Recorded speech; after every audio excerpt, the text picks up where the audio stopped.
Saturday, the 1st of August, 2026 at 10:52 a.m. here in Amsterdam, North Holland, the Kingdom of the Netherlands. Welcome once again to our cosmic journey. It is your astrological dev and design podcast featuring two boys who, no joke, a real astrologer said that we are great astrologers.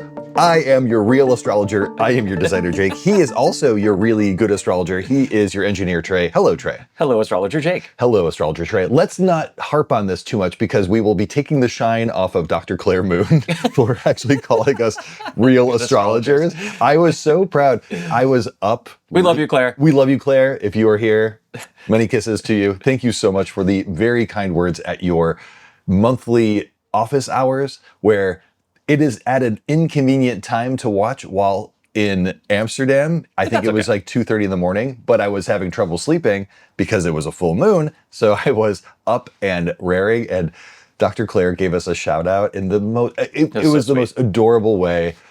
And I really appreciated it. And to say that we are real astrologers, and like, I loved it. I loved it. It's the validation that I'm here to live for.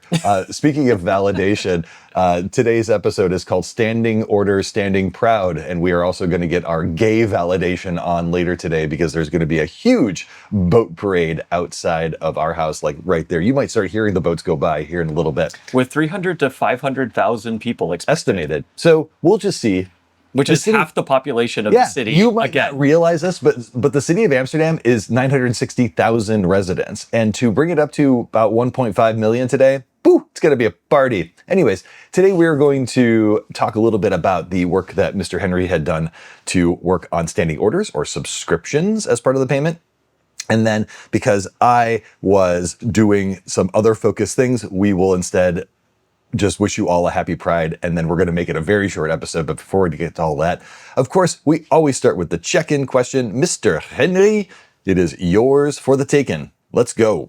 What do you stand up for? I like to stand up for protecting my energy. I had a huge discussion thinking about the various levels. Let's talk about Getting Things Done by David Allen for a second. There's different horizon levels of what your focus is on any given time frame. Horizon 1 is what you're doing week to week.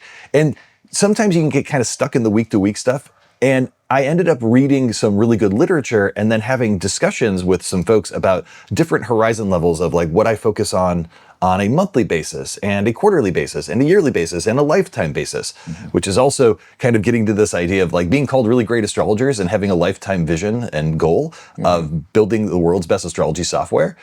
You know, that's pretty cool stuff. In that, though, I stand up for the idea of protecting my energy through that because I am the type of person that can try to rehabilitate people that do not want to be rehabilitated because I love to find a baby bird that just fell out of the nest and be like, without needing my help, maybe they've been kicked out of the nest. And I'm like, oh, it's a baby bird. I can fix you.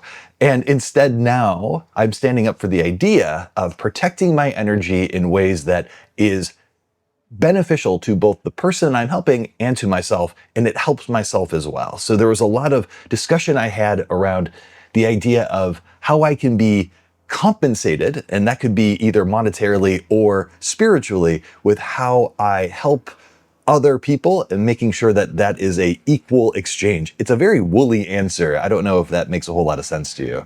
Yeah, no, I think that's a perfect answer, actually. Like, what do you stand up for? You stand up for your own time and energy. Yeah. That's a really good boundaries thing. Yeah, I love that. What do you stand for? What do you stand up for, Mr. Henry? I stand up for human experience and the validation of human experience, particularly when it comes to experiences of the uncanny. When you talk to somebody, and almost every single human on this planet at some point in their life has had an experience that doesn't neatly fit into the bucket of reductionist materialism. And this isn't to say that I don't think that reductionist materialism is great. It is. It is the dominant paradigm helps us drink for a coffee, reason. for example. Yeah, like, exactly. The fact that this cup exists and it has coffee in it is a very good reductionist materialist outcome. Exactly. These computers that we're using to talk to each other. The dog that we pet, things like all that. Of this. All of that. But on the other hand, it is not a model that covers everything.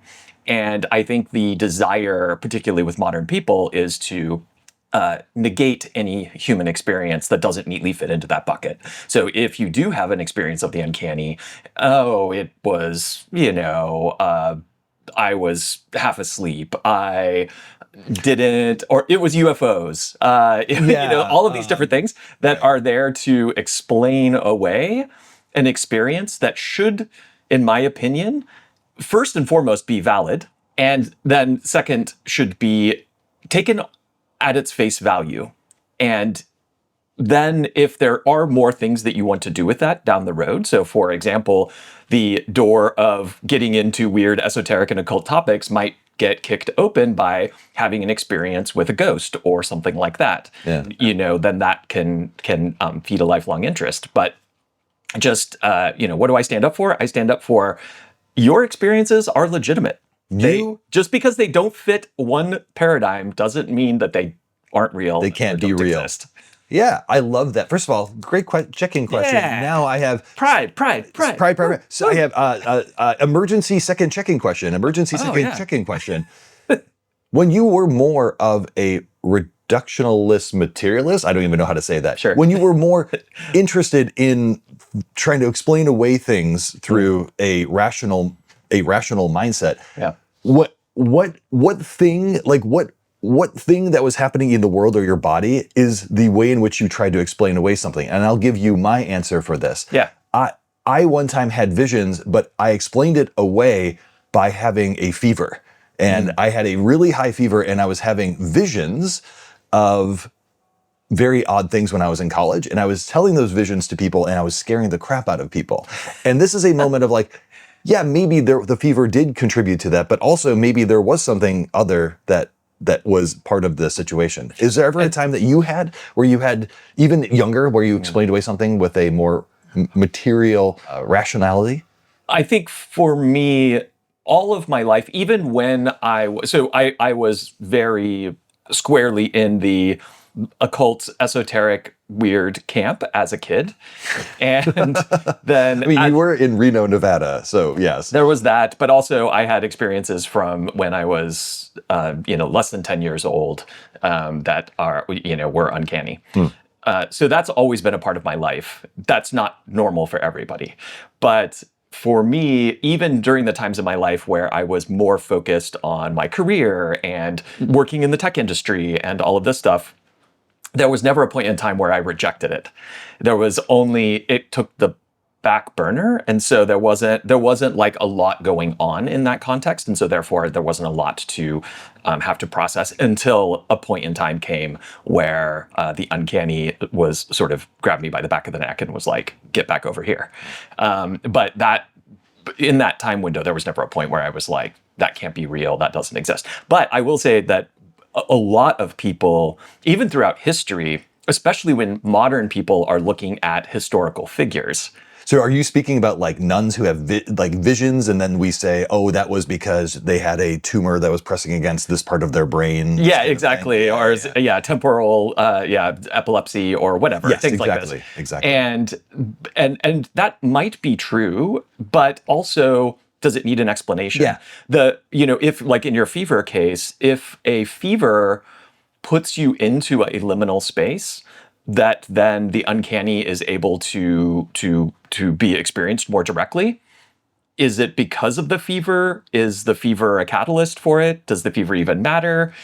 I think we spend a lot of time trying to explain these things in a rational way so that they aren't, in one way, we want the universe to be mystical and spooky and magical, and we don't want it to be this dead clockwork thing. If you talk to most people, they'll say part of the problem with modern people is that we have this sort of like clockwork mechanized understanding of the universe that doesn't allow it to be bizarre and weird and honestly scary.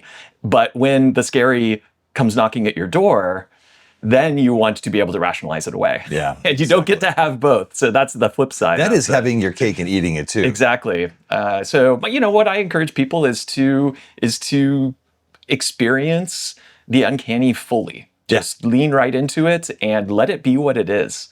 Fun fact, my last uncanny experience, such a woo bro thing to say, was at the gym. Yeah, It really was beautiful. It was very lovely. I won't I won't give the story today to anyone here, but like it was a very beautiful moment that happened. But of course, like if Jake is going to have an uncanny experience, where will it be? Yes, of course, it will be at the gym. Like I have also had those experiences at the gym, and I will say that the gym, anytime you have people that are doing a lot of things with their physical body and they're kind of like getting their consciousness sort of resituated because of that, that is a liminal space that allows for things to happen. And I think that the gym is actually a sort of magical place. Mr. Henry, let's talk a little bit about what your progress was on subscriptions and how that went down for you. Yeah, we're not demoing this because the demo from the outside looks almost exactly like the demo last week, which is that now we can have a subscription feature bundle, and then you can purchase the subscription feature bundle. And then on the back end, there's a whole bunch of things that we have to do in order to create what's called a mandate so that we can then charge your card later after you put the credit card details in. Or a standing order, which is what the title of this episode comes from. That's another word for it, yes. Yeah, exactly. So there was just a lot of plumbing work that had to happen in order to work with our payment provider, which we've talked about their documentation, I think, already being ad a little nauseam. lackluster. Ad nauseum. So it's a fun journey of problem solving when you have a partial map, because the documentation is misleading in the best cases. Incomplete and or misleading. Yeah, exactly. So anyway, but we got that done. So subscriptions actually now work, but I still have a long list of things that need to be addressed or fixed and added. And so I think we have probably at least another week of me being in payment payment prison. Payment prison.